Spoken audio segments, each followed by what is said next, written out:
Section 6A के तहत जितने बंगाली हिंदू हैं उन पर जो मुकदमा चलेगा वो अबेट हो जाएगा।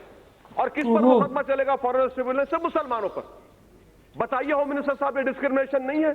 मोदी सरकार ने जब भी कोई फैसला लिया है तो ऐसा लिया है कि देश बिल्कुल देखता ही रह जाता है। जैसे कि नोटबंदी, अचानक से रात को नोटबंदी कर दी, मतलब ऐसे कई और ऐसे लॉज लेके आए जो बाद में पता चलता है कि भाई ये लॉज भी आ गया। Hello, welcome back to my YouTube channel. मैं आपका शमसे। आए हो कि सब लोग ठीक ठाक होंगे, अच्छे से होंगे। तो जैसे ही CAA लागू हुआ है अपने देश में, काफ़ी मुसलमानों के बीच में हलचल सी पैदा हो गई है। काफ़ी कुछ ऐसी चीज़ें सामने निकल के आ रही हैं जो शायद मुसलमानों को पसंद भी नहीं है और कईयों को पसंद भी है।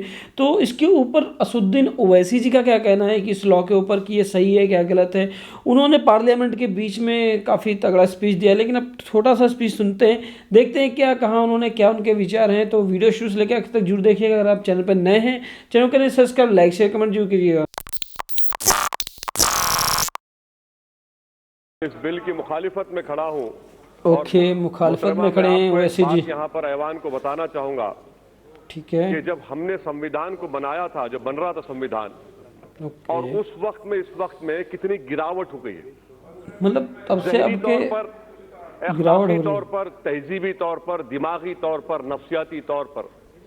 जब संविधान का प्रियम्बल बन रहा था अक्टूबर 17, 1949 को मैडम, तो उस वक्त KM पाठक रुकन थे कॉन्स्टिट्यूंट असेंबली के। उन्होंने कहा था कि प्रियम्बल की शुरुआत भगवान के नाम से होगी या खुदा के नाम से होगी। आपको जानकर हैरत होगी कि राजेंद्र प्रसाद साहब ने जाकर कहा कि नहीं, संविधान की शुरुआत भगवान या खुदा के नाम से नहीं हो सकती। वोटिंग हुई, वोटिंग में KM कामत साहब हार गए। जब संविधान का प्रियम्बल लिखा जा रहा था तो उसको भगवान खुदा के नाम से ही लिखा गया। अब वो ऊंचाई और ये पस्ती देखिए आप कि एक कानून ऐसा बनाया जा रहा है जो मजहब की बुनियाद पर बनाया जा रहा है। मुझे शिकवा इस बात का नहीं है, गम इस बात का नहीं है कि आपने मुसलमान को नहीं रखा। मुझे गम इस बात का है, आप मत लीजिए किसी पाकिस्तान से मुसलमान को, अफगानिस्तान से, मुझे उससे कोई मतलब ही नहीं है। मेरे बुजुर्गों ने जिना के पैगाम को ठुकराया।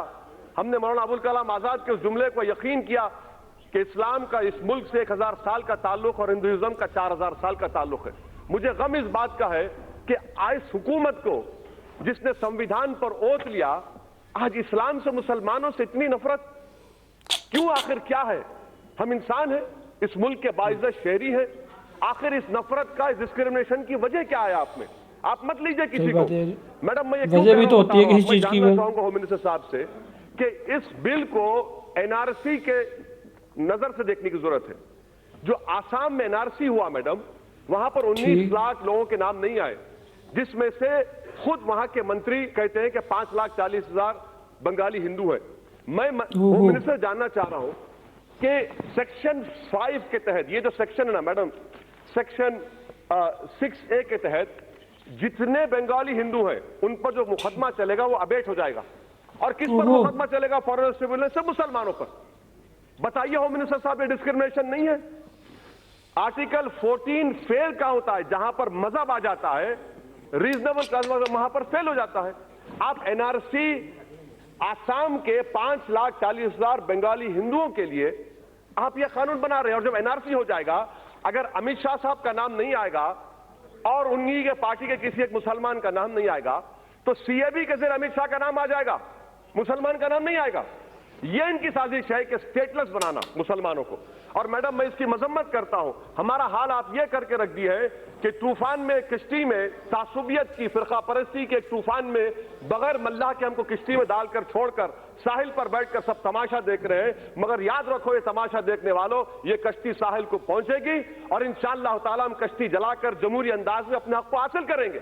ये ऐवान को समझने की जरूरत है। तीसरी बात मैडम, जो मैं आपके सामने रखना चाहूंगा, क्या कुछ यार सर, PO के होम मिनिस्टर साहब, अब ये क्यों भूल जाते हैं कि 1/3 एरिया हिंदुस्तान का चीन में है? आप डर रहे हैं क्योंकि कल अगर दलाई लामा मर जाएंगे, नया दलाई लामा आएगा, तो आप उसके लिए रोक रहे हैं। क्या तिब्बत के लोगों में मुसलमान नहीं है? क्यों नहीं देते आप दलाई लामा? आप इंतजार कर रहे हैं। मैडम, यही तो हम पूछ रहे हैं, चीन के बारे में क्यों नहीं रखते आप? क्यों डर रहे चीन से आप? 1/3 एरिया चीन, भारत का चीन में है। और खुद होम मिनिस्टर ने कहा था एक्साइज चीन पर नहीं छोड़ेंगे, आज आप छोड़ दिए। इतना क्यों डरते चीन से आप? चौथी बात मैडम, क्या हमारे होम मिनिस्टर साहब जानते हैं टाइगर सिद्दीकी कौन था? टाइगर सिद्दीकी वो शख्स था जिसको हिंदुस्तान में हमने पनाह दी, मुक्ति वाहिनी बनाई और बांग्लादेश बना। अगर ये लोग सरकार में होते तो टाइगर सिद्दीकी कभी नहीं बनाता मुक्ति वाहिनी को। और भाई पांचवी बात मैडम, अफगानिस्तान की बात कर रहे हैं, यकीनन आप जानते हैं तालिबान आएगा।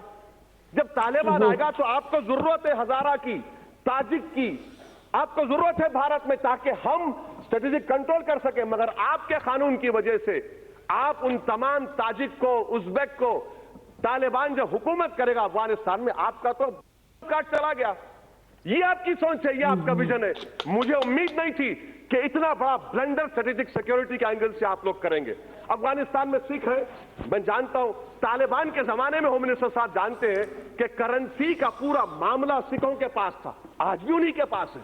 और क्या गारंटी ले रहे होम मिनिस्टर साहब कि पाकिस्तान को ना हिंदुस्तान के हिंदुओं से मतलब है ना पाकिस्तान से मतलब है, वो घुसाएगा यहां पर, आप कैसे रोकेंगे?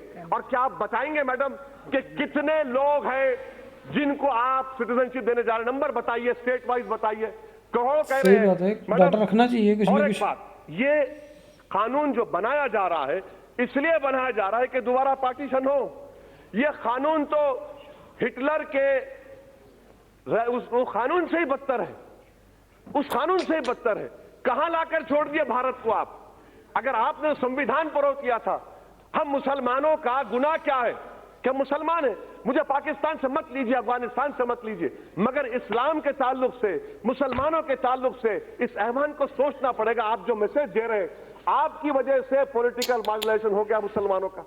आप तो उनको दबा रहे हैं, उनके सीने पर पैर रखकर आप कह रहे हैं कि अब तू इस मुल्क का बाइज़्ज़त शहरी नहीं बल्कि तो स्टेटलेस बनाया जाएगा। इसीलिए मैं कह रहा हूं मैडम कि ये एक पार्टीशन होने जा रहा है। मैडम, मैं आपको कहना चाह रहा हूं, अंग्रेजी में कहावत है कि those who do not learn from history are condemned to be repeated. Sri Lanka के 10 लाख तमिलियंस मद्रास में, तमिलनाडु में है, हिंदू नहीं है क्या? खत्म करो। नेपाल में मधेसी नहीं, हिंदू नहीं है, बताइए। अच्छा मैडम, ये होम मिनिस्टर साहब बता दीजिए कि म्यांमार में काचिन, अरहकान, अरे चंद साल तक ऑल इंडिया रेडियो पर काचिन का रेडियो सर्विस चलता था।